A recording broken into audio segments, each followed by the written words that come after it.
By the end of the 18th century, the Illuminati seemed to have completely disappeared everywhere. But the Illuminati was not really gone any more than the secret societies that preceded them. They just went underground and added one more item to their list of dark goals: infiltrate and bring down the Catholic religion.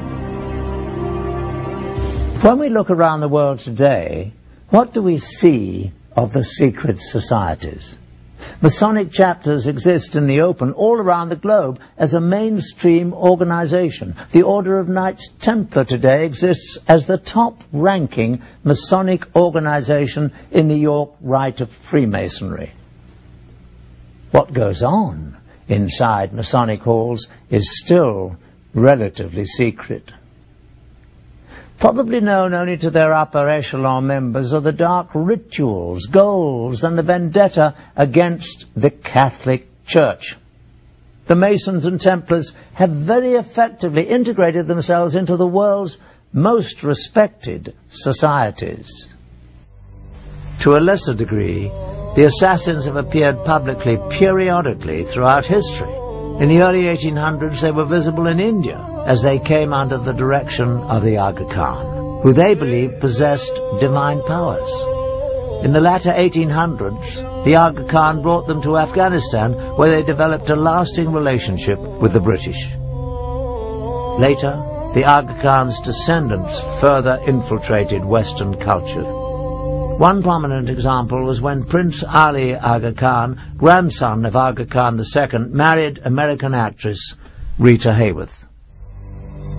Are the assassins, as a secret murderous order, now a thing of the past? The bloodshed occurring today at the hands of Islamic extremists would say the assassins are alive and well.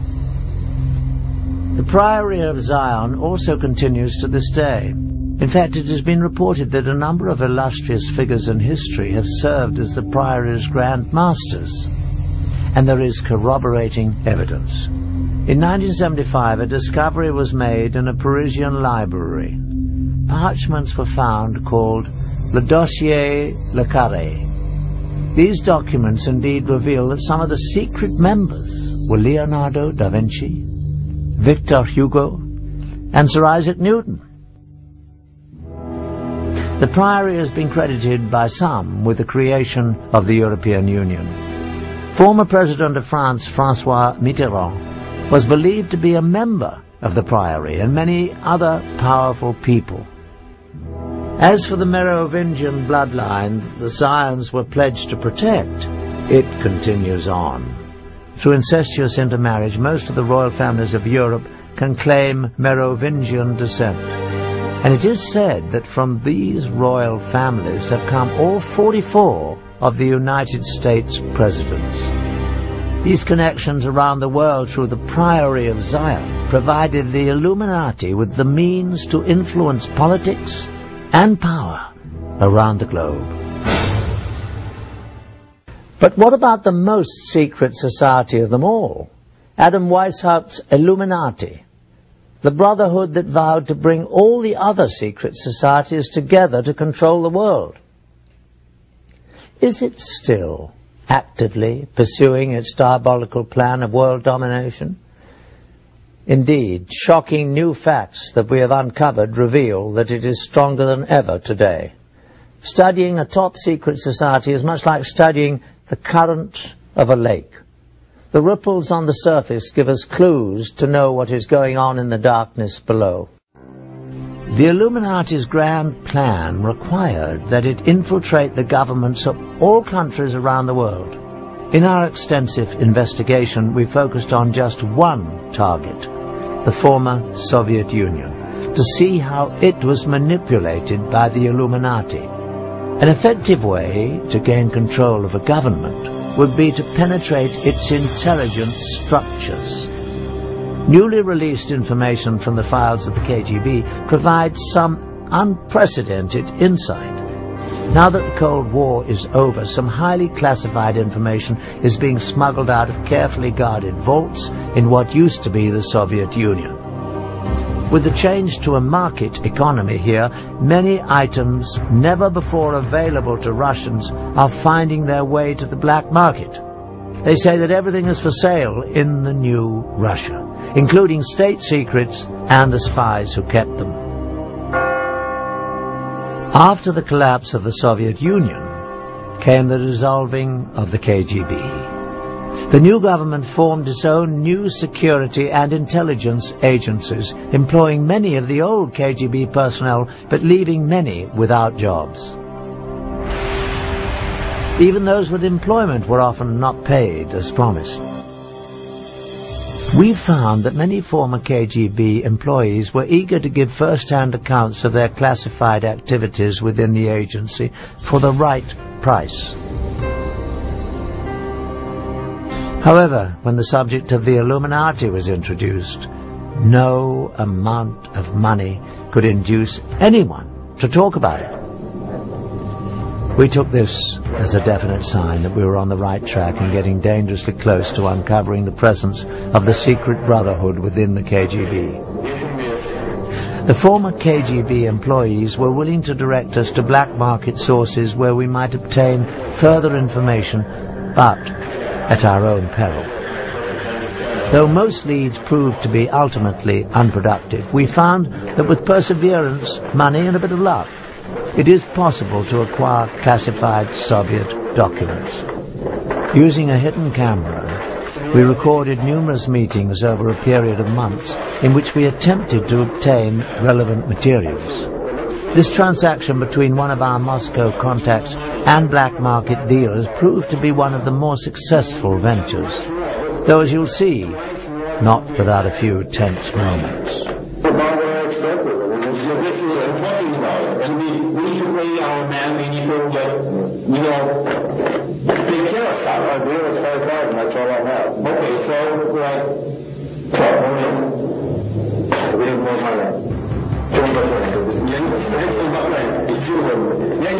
I'm talking, we need more money, okay?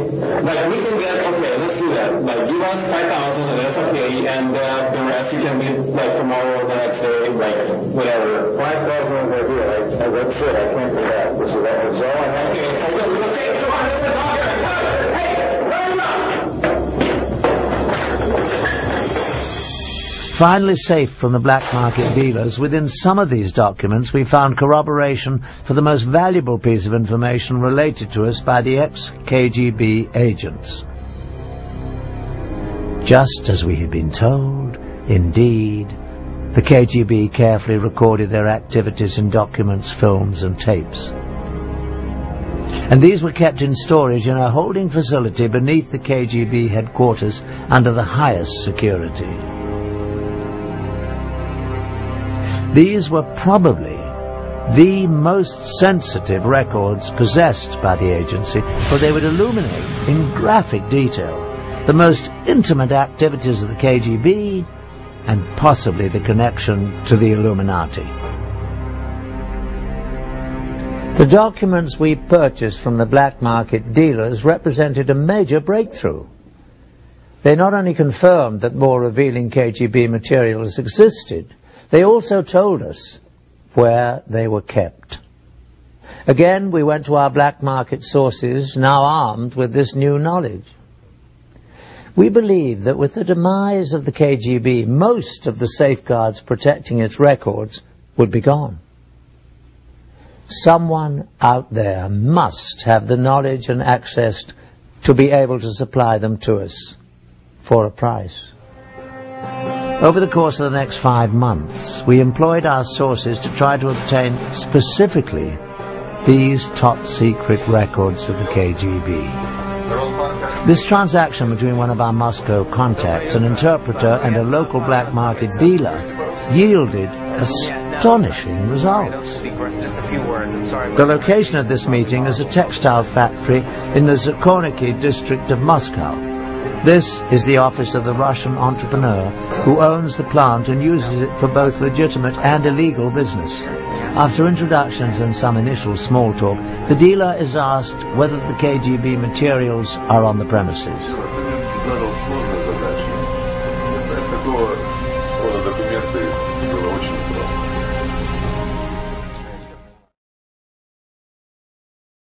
Вам, потому что Федор очень рекомендовал вас самым лучшим. From a safe, documents are produced that relate to the films and tapes the dealer has promised to deliver. After an inspection of the documents and a cursory verification of their authenticity, the transaction is completed.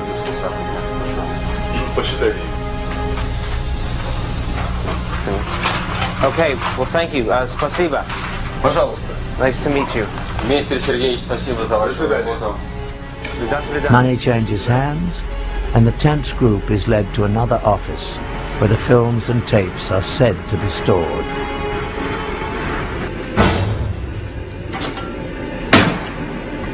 And finally, the graphic films, tapes, and documents we've heard about surfaced.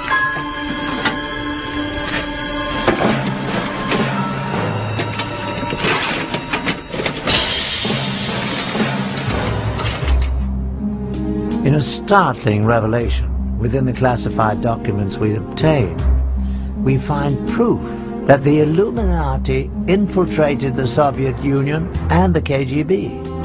These communiques between two high-level KGB agents actually refer to the original illuminated one, Adam Weishaupt, by name. They go on to allude to a connection with two past rulers of Russia, Joseph Stalin and Nikita Khrushchev. Our mission to place agents within the walls of the Vatican is a goal that the founder Weishaupt talked about 200 years ago. It is something that has been attempted through the years by both Stalin and Khrushchev with no success, but I believe we can finally do it this time. What's more, in the lab our investigators made an alarming discovery. A magnified view reveals that an unnoticeable dot, the period at the end of the final sentence on the page, is actually a seal. It is the unfinished pyramid with an iron triangle above it.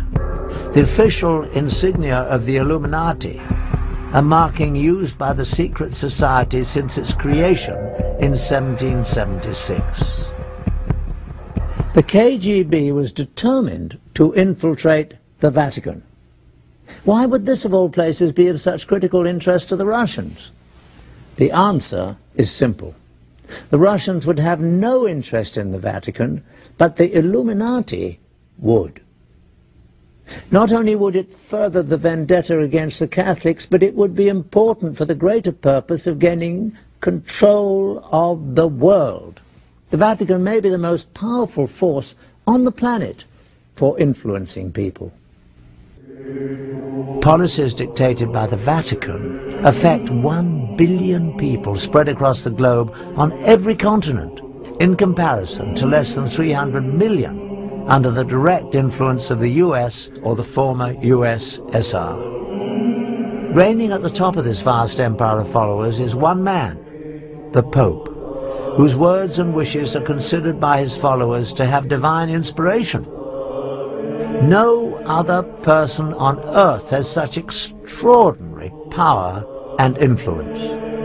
The Illuminati would have a great interest in exerting whatever influence they could on the Pope and his advisors. The KGB had a staff of agents permanently assigned to Rome. But the Vatican City exists as a very closed world, an officially recognized independent state with its own government. In effect, it is a sovereign state existing within the city of Rome. Surveillance of it from the outside is very incomplete.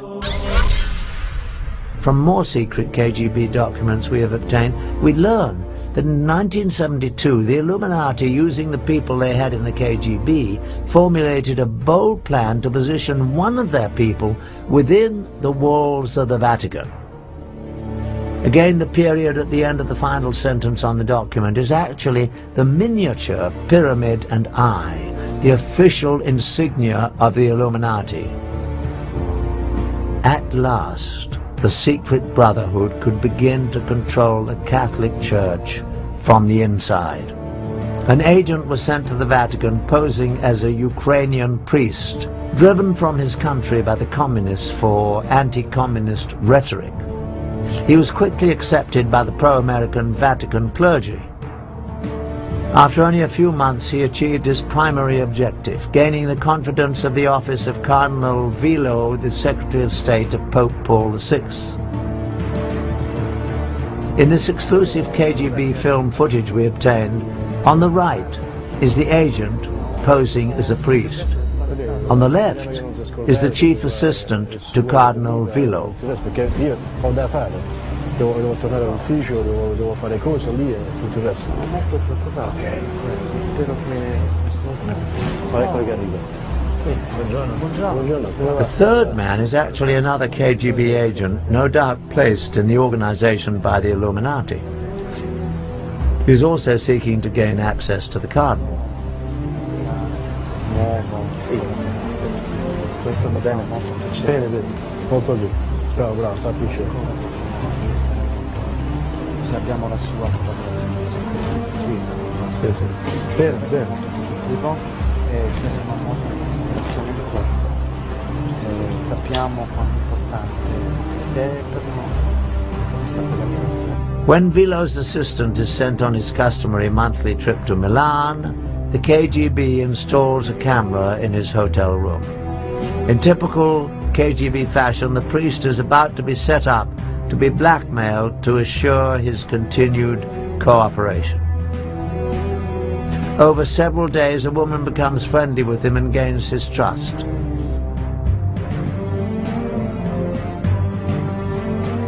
The film shows that the trap was well set.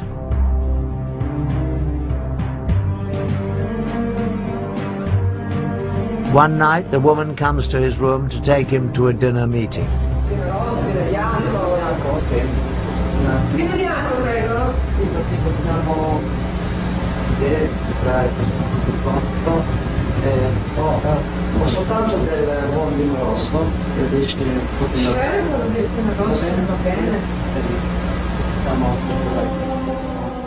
While he is briefly away pouring drinks, she takes off her blouse.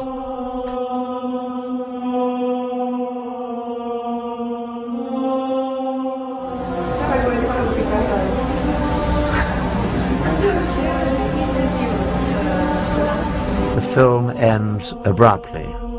But no matter what the outcome of the encounter was, the brief shot of this priest with a half-dressed woman in his room is damaging enough to guarantee his future assistance in the surveillance of Vilo's activities. Certainly in the near future, the Illuminati-controlled KGB agents will begin looking for ways to manipulate Vilo himself. Once that is accomplished, they will be extremely close to the very heart of the Catholic religion, Pope Paul VI. But it appears that the Illuminati was not content with exerting only influence to control the Vatican. They sometimes resorted to murder. Since the founding of the Illuminati, a number of officials have died at the Vatican under highly suspicious circumstances, including 3 popes. In each case, the death of the official was timed so as to have a great political significance, the telltale mark of the secret brotherhood influencing world politics for their benefit. In 1939, Pope Pius XI was poised to release a statement condemning both the Nazis and the fascists, groups doing the kind of evil that the Illuminati would be behind. But before he could make the public statement, he suddenly died. A close assistant, Cardinal Tisserand, was heard to repeat again and again in French, "They have assassinated him! They have assassinated him!" His body was quickly embalmed, making an autopsy and proof of cause of death impossible. In 1978, it seemed the secret brotherhood might again be using murder to manipulate the papacy. Paul VI suddenly died. Admittedly, he was frail, but the sudden worsening of his condition seemed all too convenient to many observers. However, this time, the Illuminati architects got a result they probably were not expecting: a pope who would be at odds with them, John Paul I. Almost immediately after he took office, the new Pope showed a great deal of independence. It seemed that John Paul had a special distaste. Corruption he had seen was rampant in the Vatican's finances. While he was the Cardinal of Venice, the Venetian Catholic Bank was sold in a secret deal to the Vatican Bank for a greatly undervalued amount. Profits reaped by a few were estimated at more than $70 million, but the losses to the Venetians were great. The clergy of Venice even lost their pension fund. Instrumental in the deal were bankers Roberto Calvi, his mentor Sindona, and the director of the Vatican Bank, Bishop Marcinkus. After John Paul became Pope, these three were still in charge of investing much of the Church's money. In his new position, the pontiff had the power to investigate them and publicly bring out the facts. Altogether, he was poised to uncover illegal dealings that involved almost $1 billion. This would be a serious blow to the Illuminati, who were certainly behind the criminal financial dealings. The danger to the Pope became shockingly clear one day at a private meeting between John Paul and a Russian Orthodox Archbishop, Nicodim. As the meeting began, coffee was poured. Nicodim took the first sip and almost immediately collapsed to the floor and died. His face was very contorted in a horrible and unnatural grimace, as if the death was very painful. The stunned Pope carefully put down his own cup before he sipped. Certainly it came to his mind that the coffee must have been laced with poison that was meant for him. The official doctor, however, quickly proclaimed that the Archbishop had died from what had become the standard cause for deaths at the Vatican, a massive coronary. All the facts surrounding the mysterious death of the Russian Archbishop Nicodim pointed toward an assassination attempt and a cover-up. The Russian's body was embalmed very quickly after his death, without a prior complete medical examination. After the embalming, it would be impossible to perform an accurate autopsy to determine the cause of death, particularly if it involved poison. Also, the coffee the Archbishop drank was never collected for analysis, and no forensic investigation was ever carried out. Although the proof was gone, to many it was clear that the Pope had narrowly escaped being murdered only 10 days after he was elected. The experience proved so frightening that John Paul called a secret meeting with his top 4 cardinals to discuss the situation. The meeting took place on September the 28th, 1978. Only the 4 cardinals and the Pope were in the room. To this day, it is not known exactly what was said, but afterwards, the Pope was moved to take action. He ended the term of Cardinal Vilo as Secretary of State. This was the same Cardinal Vilo whose assistant had been blackmailed in the KGB films taken in 1972. Over the 6 years, this cardinal must have also been drawn into the Illuminati's web. Removing him meant that the Pope had uncovered at least part of the dark secret. But even John Paul could not avoid his fate at the hands of the Illuminati. That night the pontiff retired earlier than usual and took with him detailed notes of the secret meeting to deliberate upon. At 5 a.m. the next morning, the Pope's closest attendant, Sister Vincenza, became concerned. His Holiness had never overslept before. She peered inside his door. John Paul appeared to be sitting in bed with a light on as if he were reading. Various papers were around him. But to her horror, his face was frozen in the same agonized contortion she had seen on the face of the dead Russian Nicodim only days before. After only 33 days as Pope, John Paul was dead. After more than 200 years of protecting their secret ways, the Illuminati was very thorough at covering its tracks. Although the Pope had relieved him of his Secretary of State duties just hours before, Cardinal Vilo took charge. As the senior cardinal, he was now, in essence, the temporary Pope.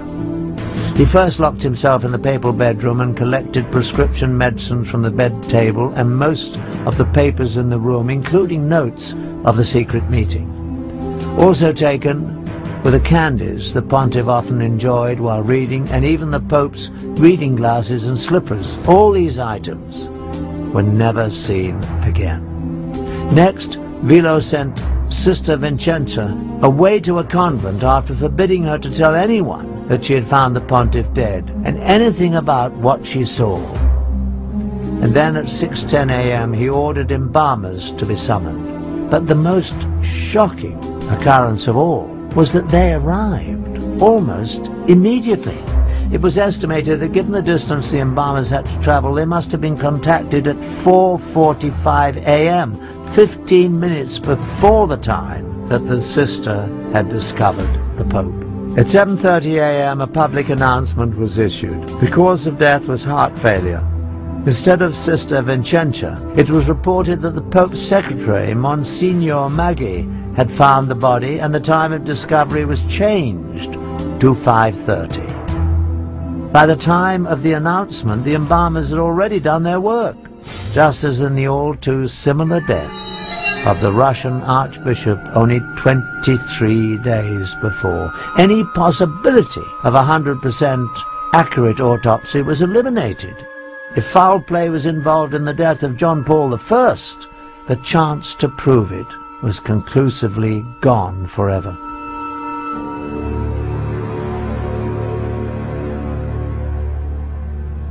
Ten days after John Paul's funeral, Cardinal Vilo assembled the conclave to elect a successor.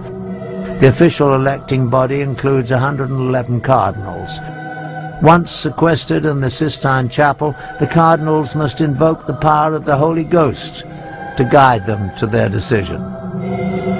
But in truth, the principal candidates for Pope are not determined behind the closed doors of the conclave. These decisions are made in the elegant restaurants of Rome, where the most powerful cardinals meet for their dinners and lunches.